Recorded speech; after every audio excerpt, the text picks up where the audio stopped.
네, ETF 시장도 점검해보고 또 ETF 활용법도 고민해보는 시간입니다. ETF 스토리. 오늘은 NH아문디 자산운용의 ETF 전략 김현빈 팀장과 함께하겠습니다. 어서 오십시오. 예, 안녕하십니까.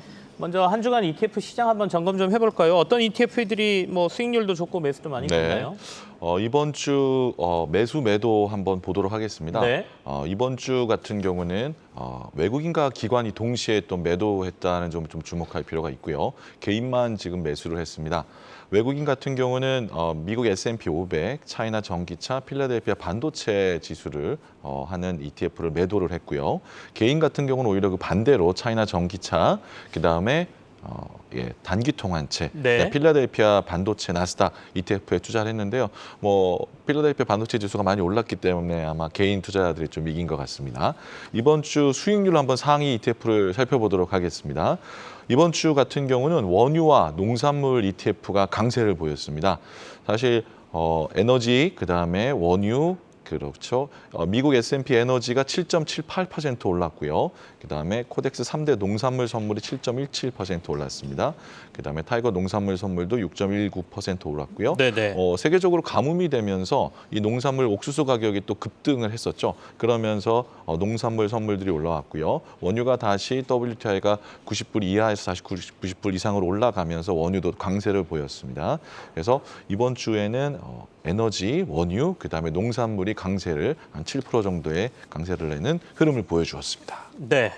그렇다면 이제 방금 전에 농산물 얘기도 했지만 인플레이션의 시대라고 봐야죠, 그렇죠. 지금이. 네네, 맞습니다. 하면 보통은 인플레이션 때는 어떤 쪽에 투자를 하면 좀 수익률 방어가 가능하다 이렇게 보나요? 네, 사실 인플레이션에 이제 가장 민감한 것들은 이제 필수 소비재라고 이제 종목들이라고 볼 수 있는데요. 네. 그럼 이제 필수 소비재 관련 ETF들은 어떤 건지 한번 살펴보도록 하겠습니다.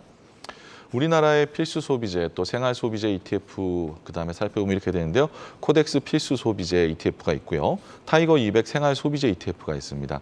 그리고 이제 지난주에 출시된 ETF인데 하나로 K 푸드 ETF가 있습니다. 수익률 같은 경우 보시게 되면은 일주일 수익률은 마이너스 2%, 마이너스 1%. 그다음에 YTD 수익률 같은 경우 보시면 필수 소비재가 마이너스 13%, 마이너스 11% 되는데 여기에서 보시면 K푸드 ETF가 YTD 수익률이 제일 좋아 보이는데 네네. 한번 푸드 ETF가 지난주에 출시됐는데 이 ETF가 뭔지 한번 짚고 넘어가 보도록 하겠습니다. 좋습니다. 이름이 K푸드 사실 우리나라에서 이제 K 컨텐츠가 세계로 이제 많이 수출이 되면서 많이 이제 K푸드가 각광을 받고 있습니다. 그런 이 K푸드 ETF가 지금 지난주에 출시가 됐는데요. 이 ETF 같은 경우는 K푸드 관련 기업 중에 유사스코어 상위 30종목을 선정하고 유동 시가총액을 해가지고 선정을 하게 돼 있어요. 그래서 총 보수는 0.45% 보수가 되고요. 여기에 과연 K푸드 종목들이 어떤 종목이 있을까 과연 궁금한데요. K푸드 종목 상위 10종목을 한번 살펴보도록 하겠습니다. 네. CJ제일제당이 당연히 16.47%로 가장 높고요. 오리온, 농심, 하이트진로, 동서, 오뚜기, 롯데칠성, 삼양식품, 대상, 하림지주 이렇게 보고 있는데요. CJ제일제당 같은 경우는 사실 비비고로 굉장히 또 해외에서 유명하죠. 이번에 그 K 컨텐츠 이제 오징어 게임이라든지 이런 것들이 BTS 또 이런 해외로 많이 인기를 끌면서 비비고가 완전 베트남 공장도 새로 짓고 있고요. 오리온 같은 경우는 이제 초코파이가 지금 중국, 베트남, 러시아에 가장 1위 식품 기업이 되어 가고 있고요. 농심 같은 경우는 최근에 적자가 났지만은 이번에 또 라면 가격을 올린다고 합니다. 그리고 미국의 두 번째 공장을 짓고 신라면을 엄청나게 이제 미국 사람들이 소비가 많아졌다고 합니다. 대상 같은 경우도 김치 공장을 미국이 하나 더 짓는다고 합니다. 네. 그러니까 이런 그 K 컨텐츠를 이용한 K 푸드가 이제 좀 각광을 받으면서 이런 ETF도 출시했고요. 최근에는 이 종목에 나와 있지 않지만 종목에 이제 SPC 삼립이라고 있는데 포켓몬빵이 대란이었거든요. 몇 달 전에. 그래서 포켓몬빵 이 대란에서 SPC 삼립 주가도 많이 올랐습니다. 그래서 이런 K푸드 종목을 한번 이렇게 투자할 수 있구나라고 보시면은 한번 수익률을 한번 그러면 어떤지 한번 살펴보도록 하겠습니다. 아직 네네. 상장한 지가 일주일밖에 안 되기 때문에 지수 수익률을 보셔야 되는데요. 지수 수익률 같은 경우로 보면은 이 빨간색이 푸드 지수고 코스피가 검은색으로 되어 있는데요. 수익률이 푸드가 좋을 때가 있고 나쁠 때가 있습니다. 1개월 수익률 같은 경우 보면은 푸드 지수는 2.83, 근데 코스피는 플러스 3.0이기 때문에 오히려 못했지만요. 6개월 수익률 같은 경우 봤을 경우에는 그 코스피가 마이너스 6.48% 빠진 거에 비해서 푸드 지수는 마이너스 2.5%. 그다음에 이제 YTD 같은 경우는 사실 지금 시장이 코스피가 올해 대비 마이너스 네네. 16.8%가 빠졌는데 이 ETF 같은 경우는 마이너스 3.09%. 일단 시장에 좀 방어적인 성격을 가진 ETF다라고 보시면 될 것 같고요.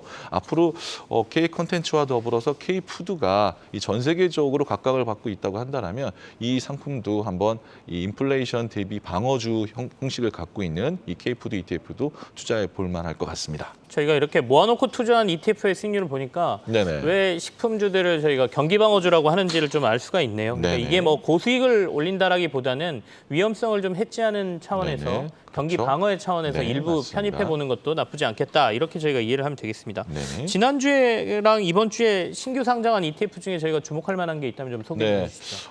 이번 주에 상장한 ETF 같은 경우는 채권 ETF가 굉장히 많이 상장했어요. 네네. 요즘에 또 이제 뭐 주린이를 넘어서 체린이라고 얘기 나오면서 채권 ETF가 굉장히 많이 나왔는데요. 채권 ETF 코덱스 국고채 30년 액티브 ETF가 지금 출시가 됐고요. 이 30년이다 보니까 듀레이션이 굉장히 깁니다. 그렇기 때문에 변동성이 크다는 거 주의하시고 매매하셔야 될 것 같고요. 킨덱스 미국 달러 채권 액티브 ETF도 나왔습니다. 그래서 달러에 투자하면서 단기 채권에 ETF 투자하는 상품이고요. 환에 노출된 상품이고요. 그다음에 뭐 타이거에서 차이나 항생테크 레버리지도 나왔거든요. 그래서 네. 항생테크에 투자하면서 레버리지까지 껴서 투자하기 때문에 이것 또한 또 변동성이 굉장히 클 것 같습니다. 이런 알겠습니다. ETF가 나왔다는 거 한번 참고하시고 투자해 보시면 좋으실 것 같습니다. 채권과 관련된 ETF가 최근에 많이 상장되고 네네. 있으니까 채권 투자를 잘 못하셨던 분들 혹시 네네. 고려하시는 분들 한번 보시기 바라겠습니다. NH 아문디 자산운용의 김현빈 팀장과 함께했습니다. 고맙습니다. 네, 감사합니다.